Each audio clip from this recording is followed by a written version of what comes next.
మనము ఇప్పుడు కాంగ్రెస్ జిల్లా నాయకుడు కనుకూరు కృష్ణ అన్నతో ఉన్నాము. మున్సిపాలిటీ ఎన్నికల మీద వారి మాటల్లోనే వాళ్ళ అడుగులు ముందు ఎలా వేస్తారు, ముందుకు ఎలా సాగుతారు అన్న విషయం మీద మనం అన్నతో మాట్లాడే ప్రయత్నం చేద్దాం. నమస్కారం కృష్ణన్న గారు. నమస్తే సోదరా.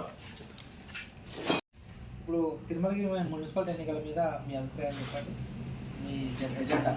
ప్రస్తుతానికి తిరుమలగిరిలో జరుగుతున్నటువంటి మున్సిపాలిటీ సాధారణ ఎన్నికల్లో భాగంగా కాంగ్రెస్ పార్టీ తీసుకెళ్తుంది. 15 వార్డులు గెలుచుకునే అవకాశం ఎక్కువగా కనిపిస్తుంది. మున్సిపాలిటీ మీద కాంగ్రెస్ జెండా ఎగరడం ఖాయం. ఏదేమైనా మున్సిపాలిటీ మీ సొంతం? ఖచ్చితంగా 100%.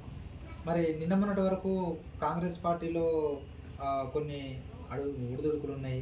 కాంగ్రెస్ పార్టీలో కొంత వర్గపోరు నడుస్తున్నట్టుగా సమాచారం. సో దీనికి మీ సమాధానం? కేవలం మమ్మల్ని ఎదుర్కోలేక, రేవంత్ రెడ్డి గారు చేస్తున్నటువంటి అభివృద్ధిని జీర్ణించుకోలేక, అతి తక్కువ కాలంలోనే మందుల సామీలు మా గౌరవ ఎమ్మెల్యే గారు చేస్తున్నటువంటి అభివృద్ధి పనులను తట్టుకోలేక మా మీద విష ప్రచారం చేస్తున్నారు తప్ప మాకు ఎలాంటి వర్గపోరాటం అసలు వర్గాలు లేవు. మేము అందరం స్వచ్ఛందంగా నిజాయితీగా మందుల సామీలు గారి నాయకత్వంలో మేము పనిచేస్తున్నాం. మొన్ననే వార్డులు ఇన్ఛార్జీలు కూడా ఇవ్వడం జరిగింది. సో ఖచ్చితంగా మున్సిపాలిటీ మీద కాంగ్రెస్ జెండా ఎగరడం ఖాయం. సో ప్రతిపక్ష పార్టీలో చైర్మన్ అభ్యర్థి ఎవరనేది స్పష్టమైన సంకేతాలు ఉన్నాయి. మీ అధికార పార్టీ అయ్యుండి కూడా మీ దగ్గర నుంచి చైర్మన్ అభ్యర్థి కోసం మల్లగుల్లాలు జరుగుతున్నట్టు ప్రజల్లో వినిపిస్తున్న ఆరోపణ.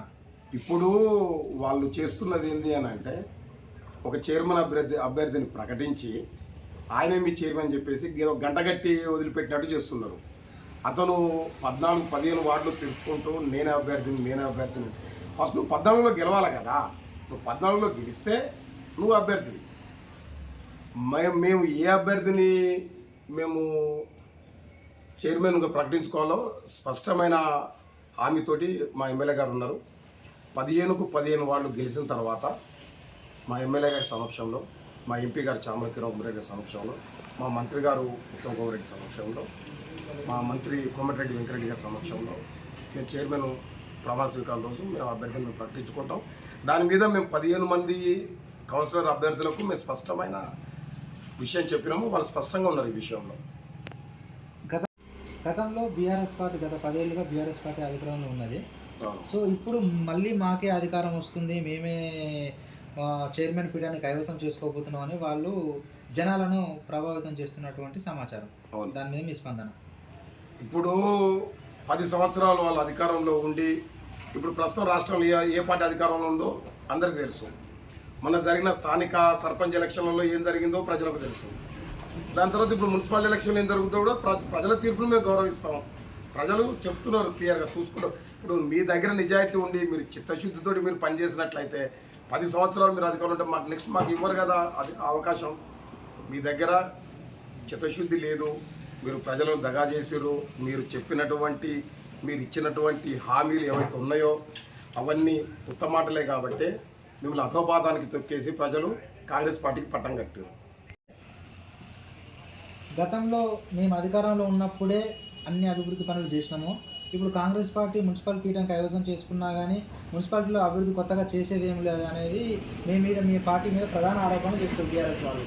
దానికి సంబంధించి వాళ్ళు నూతన మున్సిపాలిటీని ఏర్పాటు చేయడంలో బీఆర్ఎస్ పాత్ర ఉందేమో కానీ అంతవరకు అక్కడికి ఆగిపోయింది వాళ్ళ అభివృద్ధి. 15 వార్డులు మేము తిరిగినాము, మా వార్డు ఇన్ఛార్జీలు ఉన్నారు, ప్రజలు చూస్తున్నారు. ప్రజలే మాకు పట్టం కడతారు. వాళ్ళు అభివృద్ధి చేయలేదు అన్నది వార్డులో ఏ వార్డులోకి పోయి చూసినా కూడా మీకు చాలా క్లియర్గా అర్థమవుతుంది. గతంలో బీఆర్ఎస్ ప్రభుత్వం అతి ప్రతిష్టాత్మకంగా ప్రవేశపెట్టిన దళిత బంధు విషయంలో కొన్ని అవకతవలు జరిగినాయి అని చెప్పేసి మీరు స్థానిక శాసనసభ ఎన్నికల్లో మీరు ప్రచారం చేశారు. సో అది ఆ అంశం మీకు ఇప్పుడు ఏమైనా కలిసి వచ్చే విధంగా మీ ప్రచారం ఎట్లా ఉంది?